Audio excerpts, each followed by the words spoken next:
자, 그럼 이제 오늘 함께할 전문가님과 인사를 나눠보도록 하겠습니다. 오늘은 문현진 전문가님과 함께하도록 하겠습니다. 전문가님 안녕하세요. 안녕하세요. 네, 이제 어제는 올해 시장 정리를 바탕으로 내년도 전망을 해봤는데 오늘은 이제 문현진 전문가님과 함께 역시 내년도 전망에 대한 분석을 짚어보고 상담을 이어가 보도록 하겠습니다. 자, 오늘 벌써 29일인데 내년도 시장을 미리 예측을 해본다면 어떻게 볼 수 있을까요? 뭐 일단 내년 시장을 한 해를 다 예측하기가 정말 어렵겠죠. 그쵸? 그래서 우리가 쉽게 생각한다면은 한마디로 표현한다면은 저는 굉장히 변동성이 심할 것이다 라고 생각을 해요. 근데 뭐 여러분들께 우리 그 옛날 삼국지 보면은 장군을 위해서 보따리 3개 이렇게 두루마리 3개를 드리면서 위험할 때마다 한 개씩 펼쳐보십시오 하는 거 있잖아요. 제가 좀 3가지 키워드를 좀 드려볼까 합니다. 그 3가지 키워드는요. 일단 첫 번째 실적, 두 번째 테마, 세 번째 변동성을 조심하라 라는 이야기를 해드리고 싶은데 일단 실적이라고 하는 부분들 2020년에 여러분들 굉장히 간과하셨을 거예요. 그런데 2020년 실적이 이제 2021년에 반영이 될 거고요. 그리고 2021년에도 실적이 성장하는 기업이 있을 건데 또는 실적이 성장하지 않은 기업도 충분히 많이 있겠죠.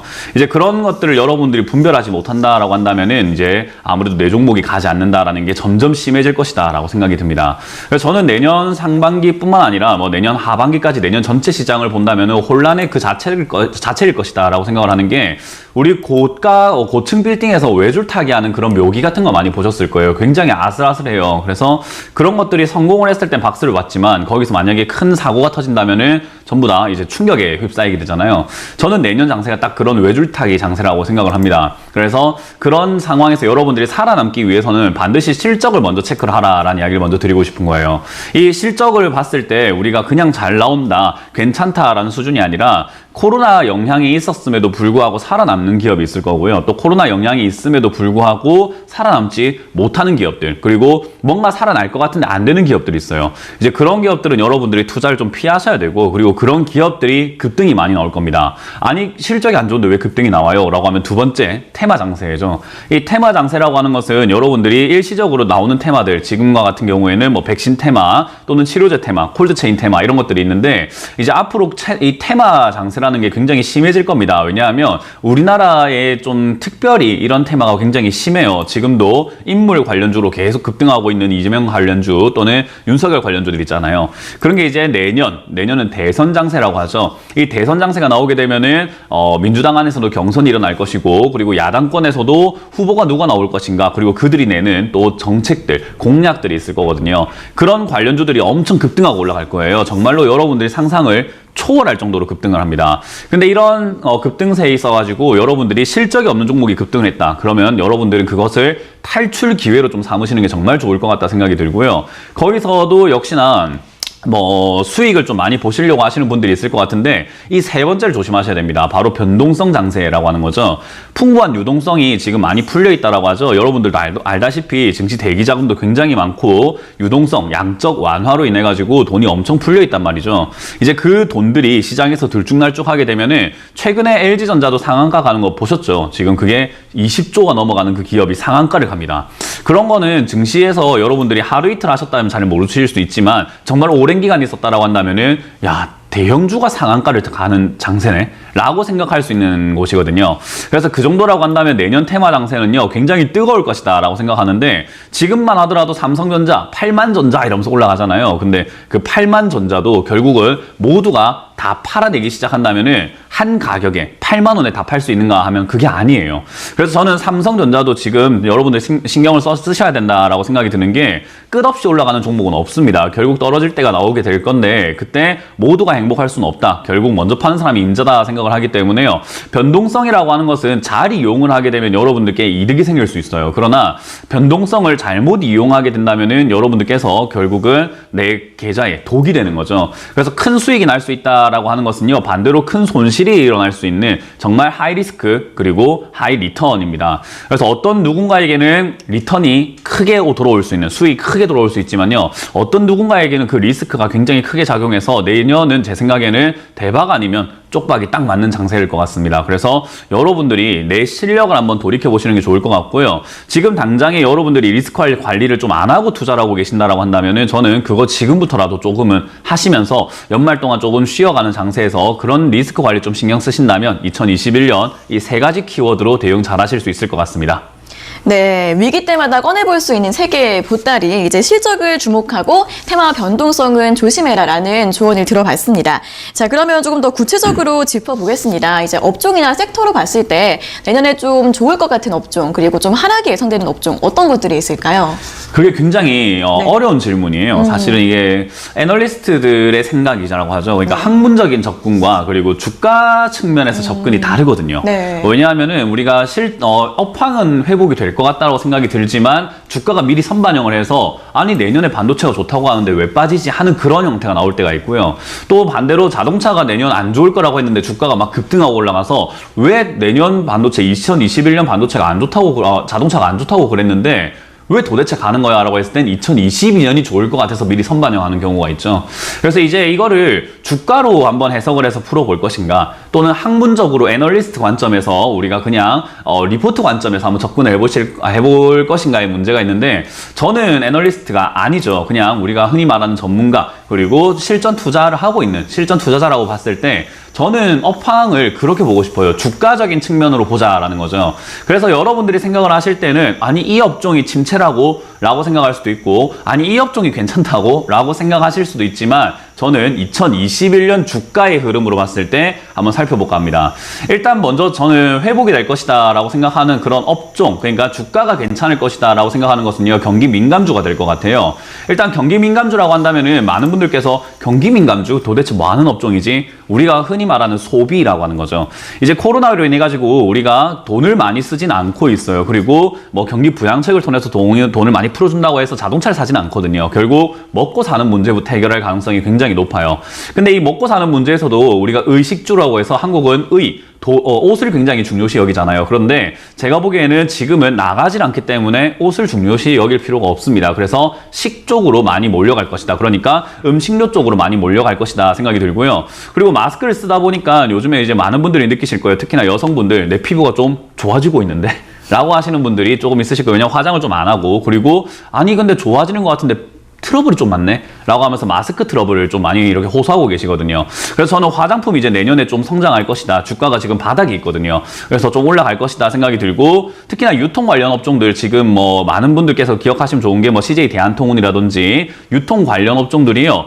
여러분들이 생각하는 것만큼 이상으로 저는 성장할 것이라고 봅니다. 실적이 아주 매우 급성장을 하고 선방할 것이라고 봐요. 그래서 지금 올해가 좀 부진했어요, 걔들이. 지금 제가 말하는 음식료, 유통, 화장품이 매우 부진한 상황이었는데, 내년에는 아마 좋은 결과, 내년 1월달, 2월달부터 실적 발표가 나는 그 시점부터 해가지고 굉장히 좋은 결과가 나올 것이다 생각이 들고요. 두 번째로는 역시 이제 우리가 포스트 코로나라고 하죠. 코로나 이전과 코로나 이후가 다르다라는 이야기를 하고 있는데, 포스트 코로나, 결국 코로나가 발생된 이후의 산업 구조의 변화거든요.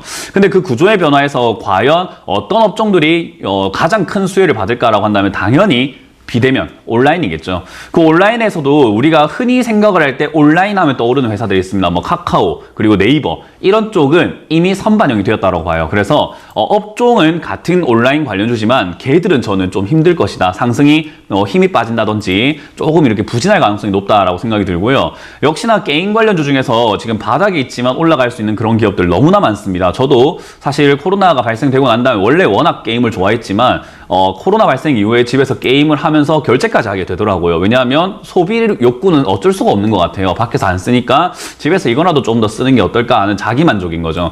그래서 게임 관련주가 좋을 것 같고요. 또 결제를 할 때는 결국 우리가 뭐 통장에 입금을 하는 게 아니라 전자결제 시스템을 쓰게 됩니다. 그래서 이런 쪽에 비약적인 성장이 굉장히 강할 것이다. 그래서 전자결제 관련주들이 지금 여러분들이 생각하지 못한, 여러분들이 전자결제 하면 단알밖에 모르거든요. 근데 그 외의 기업들이 상당히 많을 거라 생각이 들고요. 그리고 역시나 보안 관련주, 전자결제뿐만 아니라 지금 이제 공인인증서 폐지가 되면서 민간인증으로 바뀌게 되고, 그리고 빅데이터라든지 여러 가지 이런 내용들에는 보안이 가장 중요합니다. 그래서 개인정보 보안이라든지 우리가 데이터를 보안할 수 있는 그런 내용들 역시 블록체인 관련주가 되겠죠. 이런 관련주들이 저는 내년이 정말 달려나갈 수 있다. 그리고 콘텐츠 관련주가 괜찮을 것 같다 싶은 것은 지금 콘텐츠 전쟁이에요. 쉽게 생각하면은 스트리밍 사업들이 등장을 해서 야, 우리 쪽에 판권을 좀 줘. 내가 투자를 많이 해줄게 하는 투자 전쟁이 일어나고 있거든요. 그래서 사실은 우리 주식 시장에 돈이 많이 풀려 있다라고 보시지만요. 콘텐츠 시장에도 돈이 엄청 풀려 있어요. 그래서 콘텐츠 쪽의 성장이 굉장히 강할 것이다. 그렇다는 말을 뭐 최근에 스튜디오 드래곤 뭐 힘 좋잖아요. 그런 거부터 해서 뭐 대형주로 친다면 CJ ENM 이런 기업들 그리고 NEW죠. 뉴라고 하는 회사 우리 영화 볼 때 많이 보잖아요. 그런 회사들의 성장이 조금 기대가 된다 생각이 듭니다. 그래서 지금은 큰 성장, 큰 상승을 못했지만 내년을 기대하신다면 저는 그런 종목을 미리 잡아야 된다 생각이 들고요. 역시 마지막으로는 성장할 기업 중에 이거 빼놓을 수 없죠. 4차 산업입니다. 근데 4차 산업에서는 좀 의견이 많이 갈려요. 이 업종이 좋을 것이다, 저 업종이 좋을 것이다 싶은데 저는 이제 인공지능 시대가 도래가 되었다 생각을 합니다. 그래서 인공지능이 이제 거의 4차 산업의 핵심이라고 보고 있고요. 이 인공지능이 발전을 하고 발달하려고 한다면 당연히 빅데이터라는 것이 기반이 돼야 돼요. 왜냐하면 우리도 사람이 정말로 지능적으로 좋다라고 하려면은 와, 쟤는 뇌가 좋다, 뇌가 똑똑하다, 그래서 뇌생남 이런 이야기들도 많잖아요. 근데 뇌라고 하는 것은요, 인간에게 있어가지고는 두뇌지만은 결국 뭐 정보를 데이터를 막 가공을 하고 기억을 하는 장치라고 한다면은 빅데이터는 인공지능의 뇌입니다. 그래서 빅데이터 관련주 쪽으로 여러분들이 좀 집중을 하시는 게 어떨까? 전 세계에서 지금 인공지능에 주목을 하고 있다 생각이 드는데 많은 분들께서 자율주행 아닌가요? 하시는데 자율주행이 기반이 되는 자율주행이 기반으로 쓰고 있는 기능이 바로 인공지능입니다. 그래서 저는 인공지능 관련주 조금 관심 있게 좀 보시는 게 좋다 싶습니다. 근데 반대로 이제 하향할 사업들이 당연히 있겠죠. 근데 이 하향 사업이라고 하는 것이 여러분들 생각하고는 조금 다를 수 있는데요. 전 첫 번째로는 내년 금융 조심해야 됩니다. 금융주. 이 금융주가 지금 올해 저평가를 받고 있다라는 이야기 정말 많이 나오고 있거든요. 그러니까 돈은 너무 많이 벌고 있는데 왜 주가가 안 가지? 그러니까 주가가 바닥이니까 PBR 대비 0.2, 3 이거밖에 안 되니까 저평가야. 지금 사야 돼 하시는데 안 가는 데는 이유가 있어요. 그 왜 그러냐면은 여러분들 뉴스 많이 보실 거예요. 보시다 보면은 가계부채라는 게 지금 터져나가려고 하죠. 그리고 12월부터 나오기 시작한 뉴스가 있습니다. 바로 대출 규제라는 것을 하기 시작을 했어요. 아니 저금리에다가 돈도 은행이 많은데 왜 대출 규제를 하지? 이게 부실과 연관이 되거든요. 그리고 지금 12월 달 들어서 뭐 여러분들도 느끼고 계시겠지만은 뉴스에도 이런 게 많아요. 대출 채무 불이행자들이 증가하고 있다. 그 말은 은행이 돈을 빌려줘 놓고 못 받는 경우들이 지금 증가하고 있는 거예요. 그 말은 대출을 많이 해줘가지고 이익이 증가할 거라고 생각을 했는데 이 대출의 질을 보니까 안 좋은데? 질적으로 조금 위험할 수 있겠는데 야, 그리고 사람들 요즘에 예금에 누가 돈을 넣어? 예금에 돈을 안 넣으니까 자기 자본이 줄어들게 됩니다. 그래서 자기 자본은 줄어드는데 대출의 규모가 커지게 되다 보니까 부실 위험에 처해지죠. 그렇다 보니까 양적 완화 정책이 나왔는데도 불구하고 얘들이 대출하지를 못해요. 그래서 규제를 넣고 신용대출 막아버리고 안 된다 하고 담보대출 비율도 줄여버리는 거죠. 근데 그렇게 되면은 우리가 생각을 한번 해봐야 되는 게 구매자들이죠. 그러니까 집을 사려고 하는 사람들, 현금 사는 사람 없죠. 그리고 뭐 주식을 사는 사람들도 현금으로 사는 사람들이 많지만 그래도 신용을 쓰시는 분들이 많아요. 그리고 금융이 조금 안 좋아진다고 하면 당연히 이어지는 것이 바로 두 번째, 자동차입니다. 자동차 산업이 앞으로 내년에 좋을 거라고 많이 들으셨을 텐데 제 생각엔 그렇지 않아요. 지금 그게 이제 올해 반영이 되었고 내년은 자동차 신차 할부 누가 사지? 할부로 못 살 텐데 왜? 안 되니까, 안 빌려주니까. 지금 캐피탈도 힘들고 고금리 힘들다고 하고 있고 지금 가계대출 관리에 대해서 대출 규제 많이 나올 거거든요. 그런 걸 생각을 해봤을 때 과연 자동차를 많이 살까? 그리고 올해 지금 코로나 터지고 난 다음에 야, 그래, 과하게 내가 지금 목돈을 마련해가지고 은행에 돈 넣어서 뭐 하겠니? 차나 사자. 이렇게 하시는 분들부터 해서 여행이나 좀 다녀볼까 해서 차 사신 분들 많을 텐데 이런 분들이 내년에 만약에 가계부채 위험도가 증가하면서 터져나가게 된다고 한다면은 저는 신차 판매량 반드시 줄어들 거라고 봅니다. 그 말은 결국 지금 산 차도 결국 유지가 될까 안 될까의 문제인데 되지 않는다라고 하면은 경매차가 많이 나오게 될 것 같아요. 그 말은 자동차 관련주, 신차 관련주는 조금 힘들 수 있을 것이다 생각이 들고요. 대신에 자동차는 결국 미래의 먹거리이기 때문에 계속 투자를 해야 돼요. 그래서 수소차, 전기차 관련 부품주들은 테마성으로 올라갈 수는 있을 것 같으나 아마 지금 이게 좀 엇갈릴 수 있겠죠. 그러니까 주가가 어떻게 될 것인가, 지금 올라간 자동차주들은 힘들 것이다. 그리고 투자를 받는 부품 관련 주들은 조금 올라갈 수 있다 생각이 들어요. 그래서 저는 현대차 이거 조심해야 된다 생각이 듭니다. 현대차, 기아차, 자동차 관련주들 지금 많이 힘들 것 같습니다. 그래서 그런 부분들 여러분 좀 고민해 보시면 좋을 것 같고요. 그리고 자동차뿐만 아니라 저는 개인적으로 이제 반도체 관련주 좀 조심하셔야 된다 생각이 듭니다. 왜냐하면 반도체 지금 사이클이 돈다라고 하는데 실제로 삼성전자, 경영진은 이런 이야기를 하고 있습니다. 슈퍼 사이클 그거 도대체 누가 이야기한 겁니까? 우리는 그렇게 이야기한 적이 없는데 언론에서 너무 그렇게 이야기를 많이 합니다라는 뉴스를 제가 최근에 봤어요. 그런 걸 봤을 때 지금 슈퍼 사이클이라는 분위기를 만들고 있는 것 같은데 저는 개인적으로 그게 지금 선반영이 많이 되었다 생각이 들기 때문에 역시 반도체 관련주들도 여러분들 좀 조심해 보시는 거 어떨까라는 조언을 좀 드려볼 수 있을 것 같네요. 네, 산업 자체보다도 이 주가의 측면으로 본 업종 전망들 잘 참고해 보시면 좋을 것 같습니다. 자, 올해 정말 많은 분들이 새롭게 주식시장에 뛰어드셨죠. 그러면서 전문가님도 많은 시청자분들께 쓴소리를 많이 해드렸는데, 네. 자, 그럼 이제 내년 시장을 앞두고 이제 개인 투자자분들께 어떤 조언을 드려볼 수 있을지 한 말씀 부탁드릴게요. 일단 항상 제가 상담할 때 말씀드렸던 모든 내용을 잊지 않으셨으면 좋겠어요. 일단 팔아야 수익이다부터 해서 일단은 생각하지 말고 매도해라. 그리고 제발 비싸게 사지 마라. 네. 싸게 사서 비싸게 팔아라. 그리고 제발 좀 기다려라. 많은 이야기를 좀 해드렸었는데 이제 그런 이야기들 뿐만 아니라 그냥 여러분들이 올해 그러니까 2021년 장이 뭐가 그렇게 중요하겠어요. 여러분들 투자 2021년만 할 거 아니잖아요. 그렇기 때문에 2022년, 3년, 4년 아니 2080년까지 써먹을 수 있는 그런 어떤 조언을 해드릴까 합니다. 화면을 한번 띄워보면은 제가 이렇게 여러분들께 드릴 조언이 딱 이렇게 잠겨 있습니다. 3가지가 있는데요.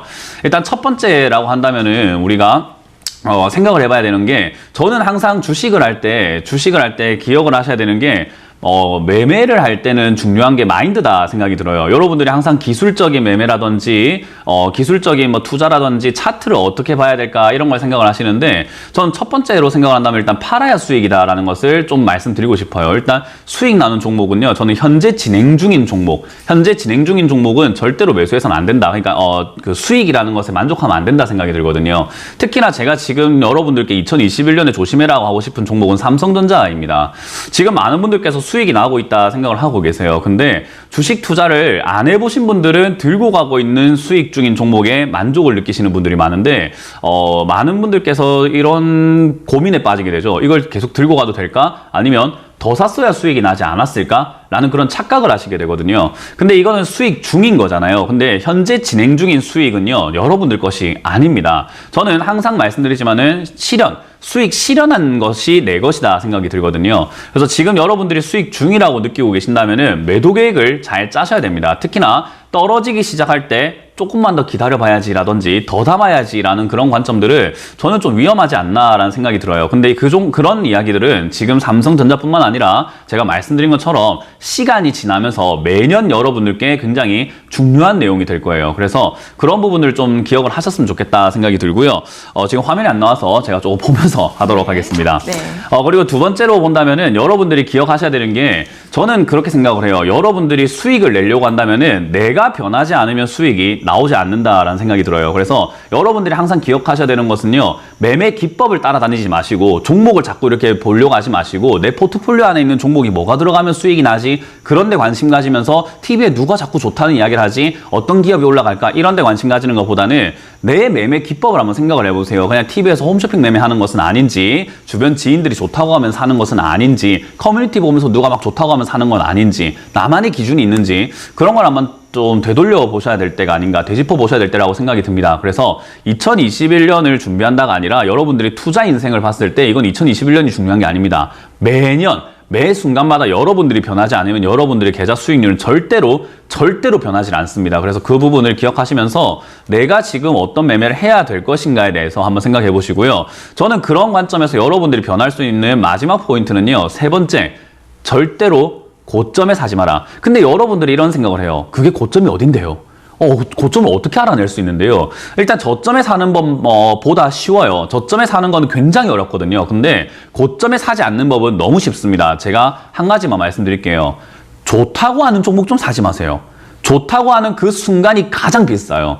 남들이 좋다 할 때 우리가 제일 비싸게 되거든요. 그래서 여러분들이 투자하겠다라고 생각이 들 때는 나만 아는 정보를 분석을 하셔야 돼요. 근데 나만 아는 정보가 없는데요? 그렇게 생각하실 거예요. 그죠? 저도 그래요. 나만 아는 정보는 TV를 통해서 알 수가 없습니다. 유튜브를 통해서 알 수가 없어요. 뉴스를 통해서 알 수가 없습니다. 책을 통해서 알 수가 없어요. 그 모든 내용들을 가지고 조합을 하고 분석을 해야 나만의 것으로 가공이 되는 거죠. 그래서 여러분들이 이제 내년부터 해가지고 투자를 하시는 데 있어가지고 기억하셔야 되는 것을 TV에서 좋다고 하는 그런 종목들은 지금 가장 비쌀 때라고 생각하시면 돼요. 그래서 TV에서 언급조차 없는 기업들을 조금 관심을 가지게 보면서 얘들이 올라갈지 안 올라갈지는 나와 있는 뉴스를 가지고 조합을 하는 훈련과 연습이 좀 되셔야 됩니다. 그래서 그렇게 된다면 저는 여러분들께서도 나만 아는 정보를 정말 내가 가공했기 때문에 나만의 것으로 투자하실 수 있는 시간이 오지 않을까 싶고요. 역시나 따라다니는 매매 이제는 좀 그만합시다. 그래야 여러분들의 계좌 수익률 변할 수 있다. 특히나 내년 같은 장세는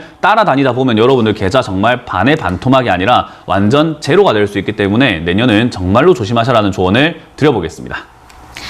네, 올해 주심쇼에서도 주식 투자 초보분들의 상담이 굉장히 많이 들어왔었는데요. 이러한 조언들 잘 참고하셔서 내년도 시장 잘 대비하시고 수익 내실 수 있기를 응원하겠습니다.